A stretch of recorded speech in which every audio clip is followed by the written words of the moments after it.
Hello hello hello ఆ, నమస్తే brother. అన్నా నమస్తే. Welcome to point out with Pandari brother. నేను జర్నలిస్ట్ పండరి మాట్లాడుతున్నా. మీరు లైవ్లో ఉన్నారు ఇప్పుడు. మీరు ఎక్కడి నుంచి మాట్లాడుతున్నారు? నేను సూర్యాపేట ఇక్కడ. సూర్యాపేట జిల్లా నుంచి మాట్లాడుతూ ఉన్నారు. అవును. రైట్. ఎట్లా అనిపిస్తుంది బ్రదర్ ఈ ఏడాది పరిపాలన కాంగ్రెస్ పార్టీ? ఎట్లా అనిపిస్తుంది అనే మాట కంటే కూడా మీరు ముందు పెట్టిన కొటేషన్ చాలా దారుణం అన్న. మోసంతో కాంగ్రెస్ పాలన ముగిసింది అని అంటున్నారు చూడండి, ఆ, అది కరెక్ట్ వర్డ్ కాదన్న. అది మోసంతో ఏడాది పరిపాలన ముగించింది అంటున్నా. దాంట్లో ఉద్దేశం వేరే. అదే మోసంతో అని క్యాప్షన్ పెట్టారు కన్నా, అది మోసమే కదా. అది మీకు ఏ విధంగా మోసం చేసింది కాంగ్రెస్ ప్రభుత్వం? మాకే విధంగా మోసం చేసినట్టు నాకు కాదు బ్రదర్. నేను ఒక జర్నలిస్ట్గా నేను ప్రభుత్వానికి ప్రజలకు వారధిగా చెప్తా ఉన్నా. ఇవాళ జనాలు నానా రకాలుగా గగ్గోలు పడతా ఉన్నారు. రైతులు మాకు రైతు రుణమాపు, రైతు బంధు ఇరబాబు అని అడుగుతా ఉన్నారు. అరే మా అందరికి కొంతమందికి అయింది, కొంతమందికి రుణమాఫీ కాలేదని చెప్పేసి అంటా ఉన్నారు. విద్యార్థులు కొంచెం అది రోడ్డు మీద ఎక్కి మాకు అది జరుగుతుందని చెప్తా ఉన్నారు. ఇలా గురుకుల పాఠశాల విద్యార్థులు చచ్చిపోతా ఉన్నారు. ఇక నిరుద్యోగులు కొంచెం అదేంటి అని చెప్పేసి అంటా ఉన్నారు. ఇలా హైడ్రా పేరిట చెప్పేసి వాళ్ళందరూ రోడ్డు ఇల్లు పోయినారా బాబు అని చెప్పేసి రోడ్డు మీదకి వస్తూ ఉన్నారు. లేకపోతే మూసి సుందరీకరణ అని చెప్పేసి వాళ్ళందరూ తీసుకుపోయి రోడ్డు మీద చేస్తూ ఉన్నారు. ఇలా ధర్నా చౌక్ దగ్గర పోతే ఏదో ఒక ఆటో వాళ్ళు మారే మా పొట్టగొట్టిరు, మాకు 12,000 అని చెప్పేసి వాళ్ళు అంటా ఉన్నారు. ఇంక అన్ని జరిగిన తర్వాత ఇంకా నేను ఏం చెప్పాలి బ్రదర్? అదే మీరేం చెప్తున్నారని కదా, మీ పర్సనల్ ఫీలింగ్ చెప్తున్నట్టుందన్న. అక్కడ ఇప్పుడు టీఆర్ఎస్ ప్రభుత్వం ఉన్నప్పుడు ఏం న్యాయం చేసింది ఆ విషయాలు కూడా మీరు చెప్పాలి కదా. ఎవరికి? బీఆర్ఎస్ ప్రభుత్వం ఉన్నప్పుడు మరి ఆటో రైతన్నలు ఆత్మహత్యలు చేసుకోలేదు అంటే క్రియేట్ చేసిన అనుకోవచ్చు కదా. వాళ్ళకి ఏం హామ్ జరగలేదు. కొంతమందిని అట్లా చనిపోయిన వాళ్ళని కూడా ఈ విధంగా చనిపోయారని క్రియేట్ చేసి ఆడ మీడియా ద్వారా పబ్లిసిటీ పెంచొచ్చు కదా, దాన్ని ఎందుకు రైట్ అనుకోవాలి? అచ్చా, ఇప్పుడు మరి వీళ్ళు కూడా అదే చేయొచ్చు కదా. వాళ్ళు చేసేది కూడా చనిపోయిన వాళ్ళంతా వాళ్ళ వ్యక్తిగతంగా కారణాలతో చచ్చిపోయారని చెప్పేసి మీడియాని డైవర్ట్ చేయొచ్చు కదా. అదేనన్నా, ఇప్పుడు వాళ్ళు చేసిన పని ఇంకొకరు చేస్తారు, నువ్వు అడిగే ముందుకేస్తే అదే చేస్తారు. అదే ఇప్పుడు వీళ్ళు అదే చేస్తున్నారా? అదే చేస్తున్నారు, నేను అంటలేదు. మీరు దాన్నే స్పెసిఫిక్ గా మెన్షన్ చేసి మోసంతో ముగిన కాంగ్రెస్ పాలన అంటున్నారంటే మీరు బీఆర్ఎస్ కార్యకర్త అన్నా? నేను బీఆర్ఎస్ కార్యకర్తనని మీరు అంటున్నారు, అంతేనా? మరి అక్కడ మీరు ఒక ప్రజలకి ప్రభుత్వానికి వారధిగా ఉన్న వ్యక్తి అనే వ్యక్తి ఎలా మాట్లాడాలి, ఎలా అన్నారు అని మాట్లాడాలి తప్ప కాంగ్రెస్ ప్రభుత్వం చేసిన మిస్టేక్స్ ఇవి అని చెప్పి మీరు స్పెసిఫిక్ గా మెన్షన్ చేస్తున్నారంటే ఆడ ప్రజల తరఫున వారధిగా లేరు. మీరు బీఆర్ఎస్ పార్టీకి వారధిగా ఉన్నారు, బీఆర్ఎస్ పార్టీ తరఫున మాట్లాడుతున్నారని ప్రజలకు స్పష్టంగా అర్థం. మీరు గతంలో కొంతమంది యూట్యూబ్ జర్నలిస్ట్ని చూసి ఉంటారు. ఇప్పుడు వినండి, గతంలో చూసి ఉంటారు. నేను చెప్పింది వినండి సార్. నేను మళ్ళీ విలేకరుగా అక్కడ నిలబడటం కంటే కూడా ఒక యాంకర్ గా ఒక బీఆర్ఎస్ పార్టీ కార్యకర్తగా పార్టీ తరఫున పరిపాలన చేయండి, పార్టీ తరఫున తిరగండి. మీకు అంత సంతోషం అనిపిస్తే, పార్టీ మీద అభిమానం ఉంటే. అంతేగాని ప్రభుత్వం ఒక సంవత్సరం అయిందో కాలేదో దాన్ని విమర్శిస్తున్నారే. విమర్శించడండి, నేను విమర్శించట్లేదు. నేను మళ్ళీ చెప్తున్నా, నేను విమర్శించడం లేదు, ప్రజలకు చెప్తా ఉన్నా ఏం జరిగింది, ఏం చేస్తున్నారని చెప్తున్నా. పార్టీ ప్రజలందరికీ న్యాయం చేసింది. ఒక ప్రశ్న అడుగుతున్నా మిమ్మల్ని, చెప్పండి. నిరుద్యోగ వృత్తి అన్నారు, నిరుద్యోగులకు ఏమాత్రం అసలు నిరుద్యోగ వృత్తి అని చెప్పిందే వీళ్ళు కదండి. వరంగల్ డిక్లరేషన్ మీకు తెలుసా? వరంగల్ డిక్లరేషన్ లో ప్రియాంక గాంధీ ఏమని, ప్రియాంక గాంధీ గారితో ఏం చెప్పించారు? పార్టీ మాత్రమే తెలుసు, ప్రజల బాధలు తెలియదు, ప్రజల పడ్డ కష్టాలు తెలియదు, ప్రజలకి బీఆర్ఎస్ పార్టీ చేసిన మోసం తెలియదు. నిరుద్యోగ వృత్తి ఇచ్చారా చెప్పండి మీరు? నిరుద్యోగ వృత్తి సరే వాళ్ళు ఇయ్యలేదండి. నేను మళ్ళీ చెప్తా ఉన్నా మీకు, మళ్ళీ ఒకసారి మీకు చెప్పేది మీకు అర్థం కావట్లేదు. చాలా క్లియర్ గా చెప్తా ఉన్నా. చాలా క్లియర్, మోసం అంటున్నాను. నేను చాలా క్లియర్ గా నేను చాలా క్లియర్ గా చెప్తున్నా. వాళ్ళకు సరే జనాలకు కోపం వచ్చిందో, లేకపోతే ఎవరికి కోపం వచ్చిందో, లేకపోతే అధికారానికి సంబంధించిన పార్టీని మారుద్దామని వాళ్ళు అనుకున్నారేమో, మార్చేసి వాళ్ళని ఇప్పుడు ప్రతిపక్ష పార్టీకి పరిమితం చేశారు. నీకు ఏడాది పరిపాలనలో నువ్వేం చేసినావు అనే దాని మీద నేను ఇంపార్టెంట్గా మాట్లాడుతున్నాను. దీన్ని నేను పెట్టింది అదే. నేను అడుగుతున్నా, నిజంగా మోసం చేసిందా? ఏడాది పరిపాలనలో నేను చెప్పింది అంటే ఒక్క నిమిషం బ్రదర్, ఒక్క నిమిషం. నేను ఏమంటున్నా అంటే నేను అదే చెప్తున్నా.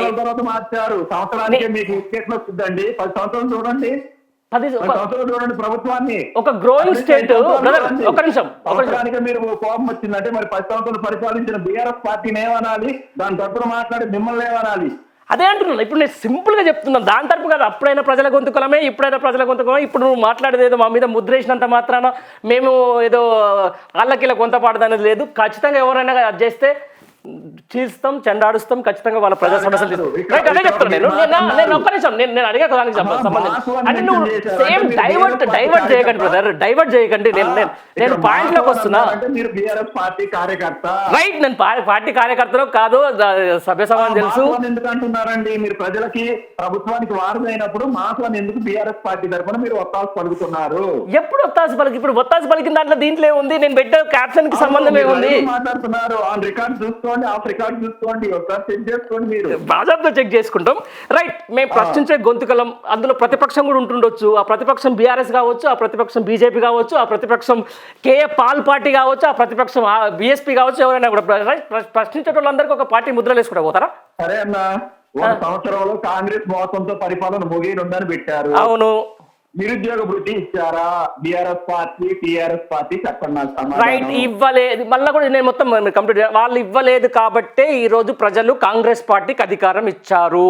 అది కూడా ఎట్లా ఇచ్చారంటే వరంగల్ డిక్లరేషన్ లో ప్రియాంక గాంధీ గారిని పిలిపించేసి 3,000 రూపాయలు నిరుద్యోగ భృతి ఇస్తాము, లేకపోతే 4,000 అని చెప్పేసి వాళ్ళు ఒక డిక్లరేషన్ చేసిండ్రు. చేసిన ఫస్ట్ అసెంబ్లీ మీటింగ్ లోనే బట్టి విక్రమార్క గారు, మీ సూర్యాపేట కదా, సారీ మీ సూర్యాపేట జిల్లాకు పక్కనే ఉంటుంది, ఖమ్మం జిల్లా మంత్రి ఏం చెప్పిండు? మేము అసలు డిక్లరేషనే చేయలేదు, మేము అది ఆన్ రికార్డ్ ఉన్నప్పుడే అంత అబద్ధాలు చెప్తున్నప్పుడు మరి నిరుద్యోగులు పొట్టగొట్టడం కాదా? వాళ్ళు మళ్ళీ నువ్వేమంటావు గాళ్ళు ఇచ్చింది కాబట్టి వీళ్ళు ఇవ్వలేదా, లేకపోతే కంపేర్ చేస్తుంటే చెయ్యి. కాదండి, ఇప్పుడు సింపుల్ అడుగుతున్నా, వాళ్ళు ఇవ్వలేదని చెప్పేసి వీళ్ళు ఇవ్వలేదని మాట చేస్తారు అంటున్నా. మీరు వినండి సార్, మీరు వినాలి. ప్రజల గొంతుగా ప్రజల బాధ కూడా మీరు వినాలి. 100% లాజిక్ తోటి మాట్లాడితే ఎట్లంటే మీరేం చెప్తున్నారు? ఏమనంటే గత ప్రభుత్వం అనేది గతం బ్రదర్. మనం 2025లో ఏం జరుగుతుంది మాట్లాడుకుందాం, 2024లో ఏం జరిగింది మాట్లాడుకుందాం. పండగ అన్న జర వింటారా మాట? చెప్పన్నా. మీ ఫ్యామిలీ మెంబర్స్ ఎంతమంది అన్న? మీరు ఎంతమంది? అంటే మొత్తం నా ఓల్ ఫ్యామిలీ అన్నదమ్ములతోట, లేకపోతే నాకున్న ఫ్యామిలీ? మీ ఫ్యామిలీ, మీకు పెళ్లి అయిందా? పెళ్లి అయితే ఎంతమంది పిల్లలు? నా 2 పిల్లలన్నా. అవునా? మీ 2 పిల్లల్ని పోషించడానికి, రూమ్ రెంట్ కట్టుకోవడానికి, ఒక కుటుంబాన్ని పోషించడానికి ఎంత టైం పడుతుంది? ఎంత ఖర్చు అవుతుంది? ఎలా ఇబ్బంది పడుతున్నారన్న మీరు? 100% అది పడతాం కదన్నా. ఒక కుటుంబాన్ని పోషించడానికి చేయడానికి ఇంత కష్టపడుతుంటే, రాష్ట్రాన్ని పోషించడానికి, రాష్ట్రంలో అయ్యే అప్పులు తీర్చడానికి, రాష్ట్రంలో ప్రజల అవసరాలు తీర్చడానికి ఎంత ఖర్చు కూడుకుంటుంది? ఎన్ని అవసరం పడాలన్నా? అన్నా ఈయనకైనా గదే కుటుంబం ఉంటది, అదే రాష్ట్ర ప్రజలు ఉంటారు. గతం వేరే ప్రభుత్వంలో వాళ్ళకైనా గదే రాష్ట్రం ఉంటది అన్న. మరి దానికి అప్పుల పాలు చేసినది ఎందుకు అంటున్నావు? ఇప్పుడు వెరీ రాంగ్ అన్న. ఒక పార్టీ కార్యకర్తగా మీరు మాట్లాడుతున్నారు, ప్రజా పరిపాలన గురించి తప్పు పడుతున్నారు తప్ప పరిపాలించిన వ్యక్తి నిరుద్యోగ ఇవ్వలేదు. కానీ నిజంగా ప్రజాపాలన అంటే నవ్వొస్తుంది అన్న. వీళ్ళని గెలిపించారని చెప్పి సంవత్సరాలు కట్టిస్తారన్న. ఇంకొక 5 సంవత్సరాలు, ఇంకా 4 సంవత్సరాలు ఉన్నాయి. చూడు నువ్వు అన్న, సీరియస్లీ చెప్తున్నా, మీరు ప్రజాపాలన అంటుంటే నాకు నవ్వొస్తుంది అన్న. నాకైతే ప్రజాపాలన మీరు అంటుంటే మాత్రం నాకు ఎక్కడ నవ్వాలన్నా, దేంతో నవ్వాలన్నా అర్థం కాని పరిస్థితి అన్న. సీరియస్లీ చెప్తున్నా. ప్రజాపాలనలో అట్లా బ్రదర్ కార్యకర్తని స్పష్టంగా కనిపిస్తుంది, ప్రజలకు వినిపిస్తుంది. ఇప్పుడు కార్యకర్తగా ఇలాంటి మిర్రర్ ఛానల్ ద్వారా ప్రజలకు ఏం మెసేజ్ అందిద్దాం అనుకుంటున్నారు మీరు? అంటే సమాజానికి ఏం మెసేజ్ ఇద్దాం అనుకుంటున్నారు మీరు? చెప్పండి. 110% నేను ఒకటి చెప్తా. వినాలి బ్రదర్, కంటిన్యూ చేయడం కరెక్ట్ కాదన్న. 100% కరెక్ట్, కంటిన్యూ అయితేనే ఉంటుంది. వాళ్ళు మాట్లాడుతూనే ఉంటారు. ఒక్కటన్నా ఫైనల్ గా ఇంత చెప్తున్నారు కదా, ఒక్కటే మళ్ళీ నువ్వు డీవియేట్ చేయకుండా ఏం చేయకుండా ఈ ఏడాది పరిపాలనలో మీకు కేసీఆర్ గత ప్రభుత్వం తీసేయండి బ్రదర్. ఒకటి చెప్తున్నా సీరియస్లీ, కేసీఆర్ గత ప్రభుత్వం తీసేయండి. ప్రభుత్వాన్ని విమర్శిస్తున్నప్పుడు మీ గత ప్రభుత్వాన్ని ఎందుకు విమర్శించొద్దు? ఇక నువ్వు గతంలోనే ఉంటావు మరిగా, గీడికి ఎందుకు వస్తావు? ఇక నువ్వు గానే ఉండు. ఇక పోయి 2013 నుంచి 2014 ఉండు.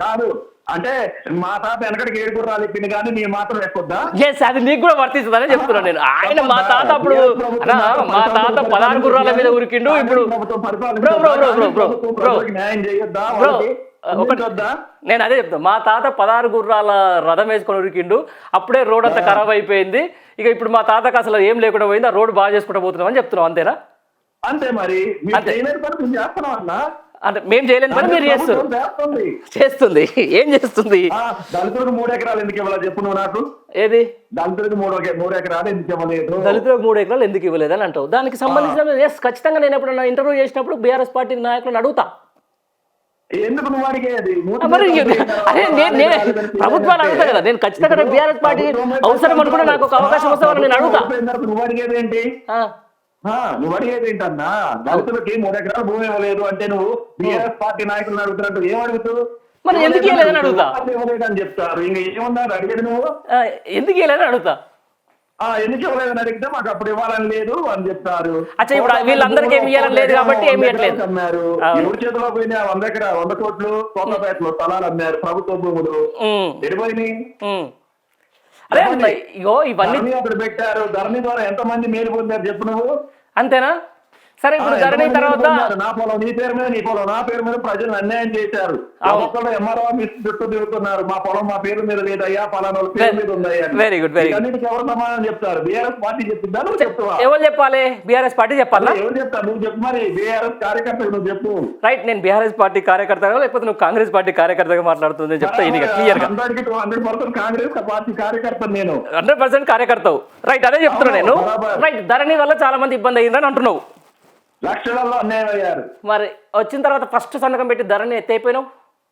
ఈ ప్రభుత్వం ఎన్ని రోజులు భూభారతో భూమాతో ఏదో ఒకటి చేసుకుంటా ఎందుకు? ఇంకా జనాలు 11-13 నెలల పాటు ఎందుకు ప్రజలు సఫర్ కావాలి?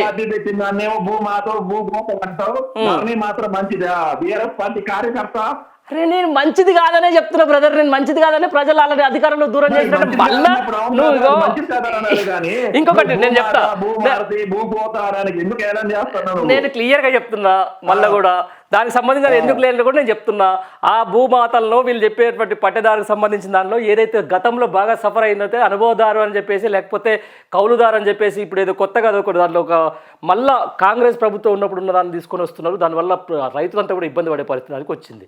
ఏదేమైనా కూడా ప్రజలకు సాఫీగా నడుస్తూ తెలంగాణలో బ్రదర్ ఒక్కటి బ్రదర్, అరే ఒక్కటి చెప్తా నేను ఇంట్లో రాహుల్ గాంధీ ఇంట్లో పెట్టుకో, లేదంటే గాంధీ భవన్ లో పెట్టుకుని అనేది ఎక్కడిది? ఒకవేళ అప్పుడు మార్చుకో.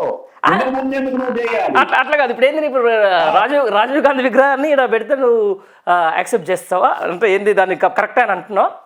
నేను అన్నది తెలంగాణ తల్లి విగ్రహం, రాజీవ్ గాంధీ విగ్రహం కాదన్నా. వినండి, మీరు లైవ్ లో ఉన్నారు. అదే నాకు కొంచెం మీ వాయిస్ కట్ అవుతుంది. వాళ్ళకి మీరు సరే, తెలంగాణ తల్లి విగ్రహాన్ని ఆడ పెట్టిందంట. ఇప్పుడు ప్రస్తుతం రాష్ట్రానికి అది చాలా అత్యంత అవసరమైనటువంటి సమస్య. చాలా మంది రైతులకు ఏం అవసరం లేదు, ఇటు ఆటో అన్నలకు ఏం అవసరం లేదు, అక్కడ గురుకులాలకు ఏం అవసరం లేదు, నిరుద్యోగులకు ఏం అవసరం లేదు. ఎన్ని లక్షల కోట్లు అయినా కాళేశ్వరం ప్రాజెక్టు కట్టినంత అయినా 150 కోట్లు. ఇంకెక్కడ కాళేశ్వరం ప్రాజెక్ట్ అన్న ఎప్పుడో కూలిపోయింది కదా. కూలిపోయింది కాదు. అరే, మళ్ళీ కాళేశ్వరంతో ఎందుకు కంపేర్ చేస్తున్నావు? అరే, నీ కాంగ్రెస్ పార్టీ ప్రకారం కాళేశ్వరం ప్రాజెక్టు కూలిపోయింది కదా. అవునా? కూలిపోయిన కాడ మీరే ఉన్నారా ఏం చెప్పి అందరూ? ఏమో మరి మొత్తం కూలిపోయిందని చెప్పి మీరేగా చెప్పింది, అసెంబ్లీలో చెప్పారు కదా, నా శ్వేతపత్రాన్ని రిలీజ్ చేశారు కదా. పిల్లలు పగిలిపోయినాయి, నెరలు ఇచ్చి కుంగిపోయిందని చెప్పేసి అన్నారు. మంచిగా చేసిరా మరి? అట్నే ఉందా? మంచిగా చేసిరా అట్నే ఉందా అంటున్నా. ఏంటి మంచిగా చేసిరా అట్నే ఉందా? మంచిగా చేసిర్రా అట్నే ఉందా అంటున్నా. ఇంకా ఏంటిది? కాళేశ్వరం ప్రాజెక్ట్ చేతులతో కట్టారు, మంచిగానే ఉంటది అనుకుంటున్నారు మీ అమ్మ. మీ ఉద్దేశం అదే కదా. మరి ఇప్పుడు అక్కడ నుంచి తీసుకొస్తారట కన్నా. ఇప్పుడు హైదరాబాద్కు నీళ్ళు తీసుకొని వస్తామని చెప్తా ఉన్నారు, లేకపోతే అక్కడ నుంచి మూసీలో కలుపుతామంటున్నారు, మూసీ నీళ్ళలో దాన్ని ఏమంటారు దాన్ని కనెక్టివిటీ చేస్తామంటున్నారు, అక్కడ నుంచి నల్గొండ జిల్లాకు తీసుకుపోతామంటున్నారు. అదే ప్రగతి భవన్ మీద నుంచి తీసుకొని వస్తారు ఆ వాటర్ మొత్తం. అది ప్రగతి భవన్ లేదు కదా, ప్రజాభవన్ అయింది కదా. బ్రదర్ అప్డేట్ కానీ బ్రదర్, ఇంకా కూడా మీరు గతంలోనే ఉన్నారు. మీరు ఏం చేస్తున్నారు బ్రదర్? అవతల వాళ్ళ మనోభావాలు దెబ్బతీస్తున్నారు. ఎందుకు వాళ్ళు ఏం మాట్లాడుతున్నారు అర్థం చేసుకోకుండా. మీరు ఇంకా కూడా అట్నే ఉంటే గతంలో కూడా తప్పేం లేదు. 2015లో కూడా మనం ఇదే మాట మాట్లాడుకుంటాం.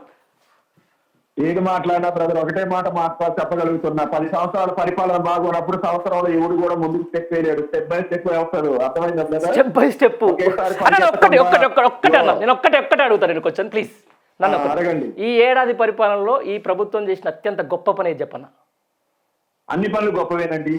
ఒక్కటి చెప్పన్నా. అది అన్ని తడుముకోకుండా ఒక్కటి చెప్పండి. తడుముకోకుండా బరాబర్ చెప్తున్నా. అన్ని పనులు గొప్పవే. ప్రజాపాలన పెట్టడమే గొప్ప పని. దానికి కూడా అందులో చేసే ప్రతి పని గొప్పది. Right brother, thank you for your మీరు చెప్పినందుకు. Thank you.